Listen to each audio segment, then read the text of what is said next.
काको भाडा लिएर आउनु मिठो छ मैले त दादी यता देखाउनु मलाई त साग मिठो लाग्यो मैले चिकन मिठो लागेन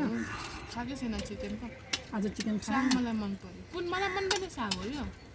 त्यसैले सबैलाई मनपर्ने हो तिमीलाई होइन के मिठो लाग्यो नि मलाई त सलादै मनपर्छ दारीवालेको ओ दारीवाले के मन सरदार भन्नु न सरदार यस के मन लाग्यो जाउन छोरी खाना भए पुग्यो? लिएर आउँछ तपाईँलाई पनि मिठो छ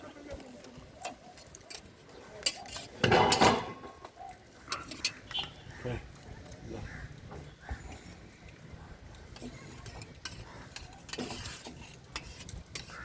1 मिनट खिच्ने